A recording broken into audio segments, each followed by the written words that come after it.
Hujan masih merengut kesal saat mendengar sang suami mengatakan jika dia adalah mantan teman. Sungguh di luar dugaannya. "Lu kenapa sih? Marah sama gue di bagian mana?" Tanya Air ketika dirasa istrinya itu belum menyentuh makanan mereka yang sudah tersaji di atas meja. "Oh, sadar ya kalau banyak salah?" Air terkekeh, rasanya dia baru saja membuat kesalahan baru. "Bosan tahu gak sih? Tiap kemana-mana pasti ketemu sama pacar lo, mantan lo, sampai mantan gebetan lo," kata Hujan. Ia mengungkapkan apa yang selama ini mengganjal dalam hatinya. "Yang penting gak ketemu sama Madu lo," jawab Air santai. "Berani kawin lagi?" tanya Hujan. Air menggelengkan kepalanya dengan cepat. "Satu aja udah pusing, galak banget," gagahnya. Air yang terus merayu dengan segala gombalan mautnya akhirnya bisa bernafas lega saat Hujan perlahan menghabiskan makanannya sedikit demi sedikit hingga habis tidak tersisa. Karena hari beranjak malam, mereka pun memutuskan untuk pulang. "Jan, ke kosan yuk bentar," ajak Air sebelum beranjak dari duduknya. "Ngapain? Udah malam, Ai." "Ada perlu sebentar, gak apa-apa ya? Janji sebentar doang kok," pinta Air kepada sang istri yang akhirnya dijawab anggukan kepala. Keduanya bergegas keluar resto yang ternyata semakin malam semakin ramai pengunjungnya. Kini mereka sudah ada dalam mobil, bersiap membelah jalanan ibu kota menuju kos-kosan milik Air yang kebetulan tidak jauh. Hanya butuh waktu 15 menit, akhirnya mereka sampai. Air langsung memarkirkan mobilnya di tempat parkiran yang memang sudah disediakan untuk para penghuni dan juga tamu agar kendaraan mereka aman. "Yuk turun," ajak Air. Hujan tersenyum kecil saat matanya menatap bangunan bertingkat itu. Bagaimanapun ia tidak bisa melupakan kejadian saat dia dan sang suami kembali tertangkap basah ada dalam sebuah kamar dalam berpelukan. "Jan, kok bengong?" tanya Air yang membuyarkan lamunannya. "Hah? Enggak," jawabnya tergagap karena kaget. "Mau turun enggak? Gue ada perlu sama Mang Jajang." Hujan mengangguk sambil melepas satpilnya. Air langsung turun sembari menggandeng tangan istrinya menuju pos penjaga. Di sana ada seorang security yang biasa menjaga kos-kosan miliknya. "Mang, ada apa?" tanya Air kepada pria parubaya itu yang berdiri sambil sedikit menunduk. "Maaf Den, saya ada sedikit perlu sama Den kakak," ucapnya dengan begitu pelan. "Iya, ada apa? Ngomong aja," kata Air yang masih menunggu Mang Jajang mengutarakan isi hatinya. "Istri saya tadi pagi jatuh di kamar mandi. Hari ini dibawa ke rumah sakit karena ada tulang yang retak di bagian bokong. Saya mau minta tolong Den kakak pinjamkan saya uang. Nanti bisa potong gaji saya bulan depan," tutur Mang Jajang masih menunduk. "Oh, kirain ada apa," gagah Air yang mengerti dengan maksud pegawainya itu. "Sekarang kos-kosannya pegang istri saya izin istri saya dulu ya," kata Air yang langsung membuat Hujan tertegun. "Hai, Mang Jajang mau pinjam uang boleh nggak?" tanya Air kepada gadis di sebelahnya itu. Hujan langsung mengangguk sambil memberikan senyum terbaiknya. Tidak ada yang lebih membuat seseorang bahagia selain dihargai status dan keberadaannya. "Boleh?" tanya Air memastikan. "Boleh Ai, boleh banget," jawab Hujan. Setelah Air menanyakan nominal uang yang dibutuhkan sang Mang Jajang, dia pun segera merogoh kantong celana untuk mengeluarkan dompetnya. Diberikannya beberapa lembar uang kertas kepada Mang Jajang tepat di hadapan sang istri. "Segini aja, cukup nggak?" tanya Air lagi. "Cukup Den, terima kasih banyak. Nanti bisa langsung potong gaji saya aja ya," tutur Mang Jajang merasa terharu. "Nggak usah dipikirin, Mang, nanti bisa bertahap. Dipotongnya nggak harus sekaligus. Nanti buat biaya sehari-harinya nggak ada." Hujan yang sedari tadi diam akhirnya ikut memberi saran. "Iya kan Ai?" tanyanya kepada sang suami. "Iya sayang." Hujan yang baru mendengar panggilan sayang dari suaminya malah refleks mencubit perut Air untuk menutupi rasa malunya sampai pemuda itu meringis kesakitan. "Sakit Jan Hujan deres?" "Sayang apa tadi?" tanya Hujan dengan kedua pipi yang sudah merah merona. "Sayang burung, sayang nyamuk, sayang nasi, sayang..." "Stop." Hujan menghentikan ucapan konyol suaminya itu. Hatinya yang tadi berbunga kini kembali meredup. Rasa kesal mulai menjalar sampai ke ubun-ubunnya. Dia yang sudah hampir mau melangkah pergi langsung dicekal oleh Air. "Sarangeo," Bisikan sang suami menghentikan detak jantungnya sekian detik. Entah ini serius atau tidak, namun nyatanya mampu mengembalikan senyum di wajah cantik Hujan. Yuk pulang, ajak Air setelah dia juga berpamitan dengan Mang Jajang. Apa mau main-main dulu di kosan? Goda Air sambil mencium pipi Hujan. Enggak, pulang aja. Tolak Hujan. Seharian kuliah, kemudian langsung ke resto dan kini ada di kosan. Ia rasa cukup. Sudah, sekarang saatnya dia mandi dan istirahat. Bentar Jan, tanggung ada di sini. Enggak, Ai, kita main-main di rumah aja ya. Rayu Hujan karena tidak ingin berdebat panjang. Janji ya, gue mau berkebun, kekeh Air. Dengan rasa tidak sabarnya dia langsung merangkul Hujan menuju mobilnya. Hujan yang mulai bosan menunggu hanya bisa mengumpat kesal dalam hati saat melihat suaminya berbincang dengan beberapa penghuni kos yang tadi menyapa mereka sebelum masuk ke dalam mobil. Sikap ramah dan tidak sombongnya kepada orang-orang di sekitar membuat Air cukup dikenal dan disenangi. Belum lagi sikap sigapnya saat ada yang butuh bantuan. Maaf, ucap Air saat masuk ke dalam mobil. Dia yang melihat sang istri hanya diam saja langsung menarik tangkuknya. Sini, cium dulu biar nggak cemberut. Udah dong marahnya. Rengek Air yang masih memeluk pinggang sang istri yang baru keluar dari kamar mandi. Tubuh polosnya yang hanya memakai handuk sebatas dada membuat seluruh hasil karyanya jelas terlihat. Kan udah sering diingetin jangan suka bikin di leher, sentak Hujan kesal. Kan lupa Jan. Rengeknya lagi tidak mau melepas tangannya dari pinggang Hujan. Dia malah mengusal wajahnya di perut garis halalnya itu. Besok gak bikin di situ lagi deh, janji. Tapi udah ya, jangan marah lagi. Mohonnya kepada Hujan dengan mendongakkan wajahnya. Hujan menghela nafas pelan saat dia melihat kedua manik mata suaminya mulai berkaca-kaca. Maaf, lirihnya lagi. Bayi buaya cengeng itu terus merengek karena dia tidak ingin kejadian minggu lalu terulang lagi saat dia sama sekali tidak diizinkan sang istri main basah-basahan di kebun kecil milik Hujan karena keisengannya meninggalkan dua jejak di tengkuk dan leher. Saat itu, entah kenapa otaknya tidak konsen sama sekali. Semua pelajaran yang diberikan dosen tidak sedikit pun masuk ke dalam otaknya. Tanam. Kalimat itu yang mengganggu konsentrasi belajarnya. Hingga saat ia bertemu dengan Hujan, dia langsung menariknya ke bawah tangga yang sepi. Aksi penjelajahan pun dimulai meski hanya sekedar bercumbu karena Hujan sangat menolaknya. Dia langsung melepas pelukan Air dan pergi tanpa sadar ada karya sang suami yang tertinggal di tubuhnya. Kemarin juga bilangnya gitu, janji doang, cibir Hujan. Kapan? Nggak pernah bikin lagi di situ, baru ini kan? Elak Air yang tidak terima dengan tuduhan istrinya. Kalau mau bikin yang kecil biar gampang hilangnya. Iya, itu kegedean, maaf. Nanti besok tutupin pakai foundation lagi ya. Minta sama adek. Hujan memutar bola matanya malas. Dia yang tidak pernah punya alat make up, lagi-lagi harus meminta kepada adik iparnya itu. Malu minta terus, dengus Hujan kesal. Ya udah, ayo kita beli, ajak Air. Pemuda itu semakin frustasi karena Hujan belum mau menciumnya sebagai tanda ia sudah dimaafkan. Enggak, kalau punya begituan yang ada bikin terus.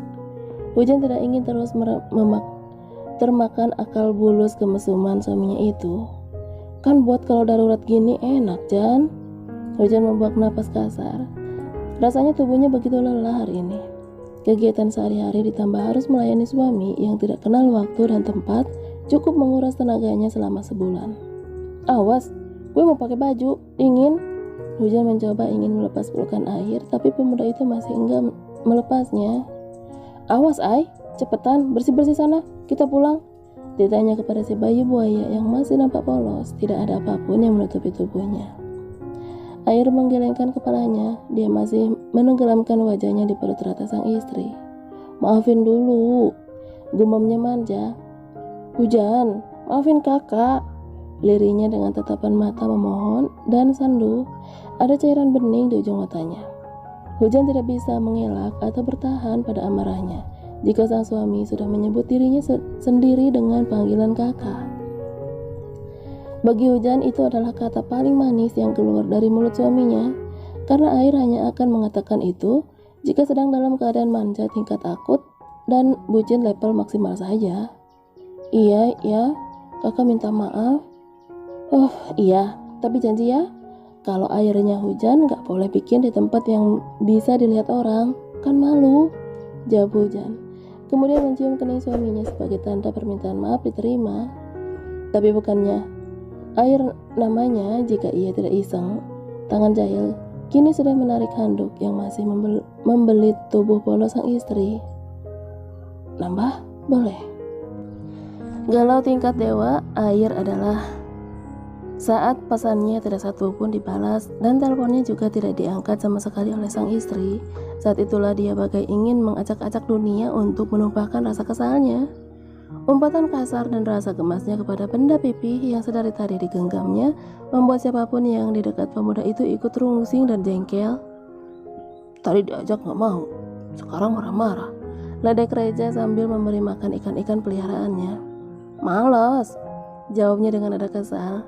Ya, Hujan pagi tadi usai sarapan meminta izin untuk pulang ke rumah bunda karena ada kerabat jauhnya dari kota asal mereka datang berkunjung. Air menolak mentah-mentah ajakan istrinya itu karena dia tidak ingin terkurung dalam kamar karena bingung harus melakukan apa. Lagian apa susahnya sih ikut?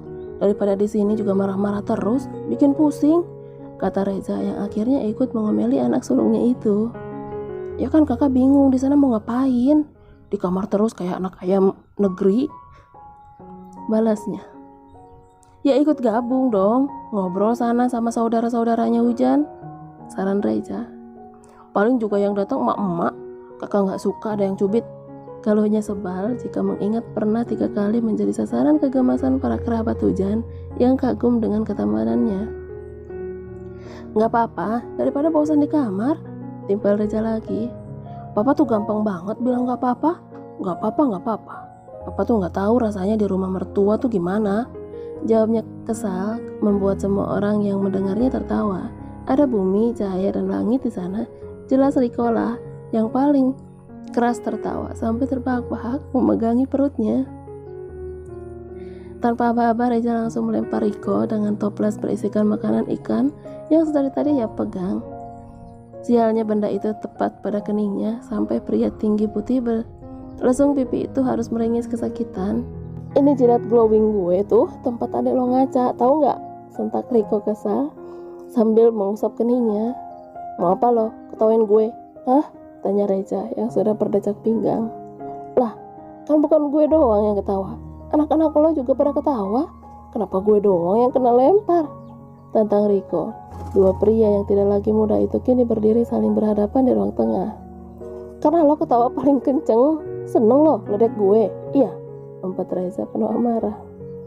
Jelaslah gue paling kenceng, kan gue paling tua. Elak Riko tidak mau kalah. Dia akan selalu banyak memberi alasan jika sedang berdebat dengan kakak istrinya itu. Lo yang tua gak tahu diri, gak bisa kasih contoh sama keponakan. Dasar laknat.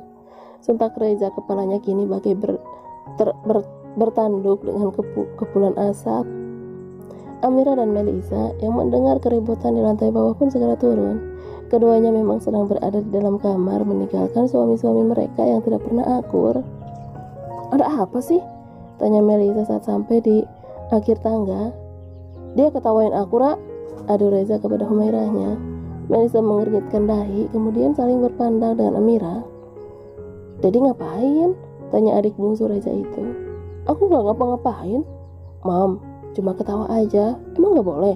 Tanya Riko dengan wajah bagai manusia paling menyedihkan di muka bumi ini. Ketawain apa?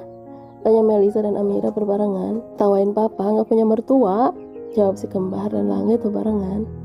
Riko menelan salivanya kuat-kuat saat melihat istri cantiknya itu sudah berdecak pinggang. Daddy, pulang sana duluan. Aku mau nginep di sini. Usir Amira kepada suami impiannya itu. Mam, kok gitu sih? Kita pulang bareng ya sayang. Aku minta maaf, ujar Riko sambil merayu Amira. Enggak, kamu pulang sana. Ditanya lagi.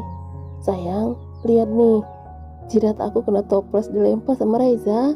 Ada Riko kepada istrinya tentang kelakuan sang kakak yang selalu ia banggakan. Mas Reza? Kan dia duluan yang ketawain aku, Ra. Tapi jangan kasar gitu dong, sampai keningnya merah gitu, omel Humairahnya. Suruh siapa ketawain aku? Dengus Reza kesal. Kalian berdua, keluar. Tidak ada yang bisa dilakukan si bayi buaya cengeng saat sang pawang sedang tidak bersamanya. Naik turun dan keluar masuk kamar. Entah berapa kali dia lakukan, sampai dia harus dimarahi langit dan mamanya karena terus iseng menggoda cahaya. Ya ampun, gini banget sih nggak ada hujan deras, umpatnya kesal. Lagi-lagi pesannya kembali tidak dibalas, membuat Air semakin frustasi, ingin melempar apapun yang ada di dekatnya. Jan, sini pulang, rengeknya di balik bantal yang menutupi wajah tampannya. Air benar-benar layaknya anak ayam yang kehilangan induknya, padahal belum seharian gadis itu pergi dari sisinya. Tapi nyatanya, kini sudah bagai menjungkir balikan dunia Air yang sudah terbiasa bersama hujan. Kangen itu berat, gue gak suka Jan, gumamnya sedih. Air terus berbaring di tengah kasurnya dengan ponsel di tangan, berharap sang istri yang berada jauh di sana mau membalas satu pesannya saja. Tring. Hujan, aku nginep boleh? Air langsung membulatkan kedua matanya saat membaca isi pesan hujan yang baru saja gadis itu kirim kepadanya. Air, enggak, pulang sekarang. Hujan, kenapa? Besok kita langsung ketemu di kampus, oke? Air menggigit ujung bantalnya karena semakin kesal sang istri masih terus beralaskan meski ia sudah jelas-jelas tidak mengizinkannya. Air, gue bilang enggak ya enggak, pulang sekarang, gue kangen. Dia mengirim pesannya dengan emosi yang meluap-luap, tidak peduli jika nanti sang istri harus pulang dengan membawa muka masam, tapi setidaknya Hujan selalu menurut jika ia melarangnya. Tak ada pesan balasan lagi dari Hujan. Sudah bisa dipastikan jika gadis itu pasti sedang merasa kecewa saat ini. Mungkin jika Air tadi ikut dengannya, semuanya tidak begini. Dia bisa merayu pemuda itu agar lekas terbuai ke alam mimpi. Hujan benar-benar pulang hampir larut malam diantar oleh salah satu kerabatnya. Kedatangan sanak saudara dan dari kota asal mereka membuat waktu seakan cepat berlalu, apalagi ada satu sepupu jauh yang seusia dengannya. Dialah yang kini mengantar Hujan menuju apartemen. Wah, kamu tinggal di sini? Tanya sepupu jauh Hujan yang bernama Bagas. Dia begitu kagum dengan bangunan tinggi mewah yang kini ada di depannya. Iya, tapi maaf ya, aku gak bisa ajak kamu masuk karena aku masih tinggal bersama keluarga suamiku, ucapnya tidak enak hati. Tidak apa, aku hanya mengantarmu saja. Besok kita bisa bertemu lagi kan? Tanyanya penuh harap. Hujan menggelengkan kepalanya pelan dan ragu. Kenapa? Tanya Bagas. Besok aku kuliah sampai sore. Pulang pun belum tentu aku bisa ke rumah bunda, jelas Hujan. Aku sadar statusmu Jan, kata Bagas pengertian. Terima kasih. Aku pulang ya, sudah malam. Pamit Bagas yang dijawab anggukan kepala oleh Hujan sambil membuka satpelnya. Hati-hati di jalan ya, pesannya pada Bagas sebelum keluar dari mobil bunda. Setelah melambaikan tangan, dia bergegas masuk ke dalam bangunan pencakar langit itu. Langkah kakinya langsung menuju lift khusus keluarganya. Kotak besi itu akan membawa Hujan ke lantai di mana ia dan keluarga suaminya tinggal. Tak pernah sedikit pun terbersit dalam pikiran gadis itu untuk meminta mandiri atau tinggal hanya berdua dengan sang suami. Dia tidak pernah mempermasalahkan itu selama ini. Semua berjalan dengan begitu baik karena mertua dan adik iparnya begitu sangat menerima ia dengan terbuka. Hujan masuk ke dalam apartemen dengan menempelkan cardlock yang ia punya sendiri. Lampu tengah yang sudah tamaram menandakan jika penghuninya sudah terlelap di kamar mereka masing-masing. Dia masuk dengan langkah kaki pelan, namun dia tersentak kaget saat melihat suaminya justru tertidur di sofa dengan begitu nyenyaknya. Hujan menghampiri Air dan jongkok di hadapannya. Airnya Hujan, bisiknya di telinga sang suami. Pemuda itu bergeliat kecil apalagi saat Hujan mencium pipinya. Bayi buaya cengengnya yang begitu tampan saat terbuai mimpi, satu hal yang sangat ia banggakan karena dia satu-satunya wanita yang bisa menikmati ketampanan itu secara dekat. Pindah kamar yuk, bisik Hujan lagi karena dia pun mulai merasa kantuk. Jawabnya dengan mata masih terpejam. Mau pindah nggak? Sahutnya tanpa sama sekali membuka kedua matanya. Hujan yang kesal bercampur gemas akhirnya bangun dari jongkoknya. Dia bergegas naik ke atas menuju kamarnya, meninggalkan air yang masih terlelap di sofa ruang tengah untuk mengambil bantal dan juga selimut untuknya juga. Malam ini kita tidur di sini ya.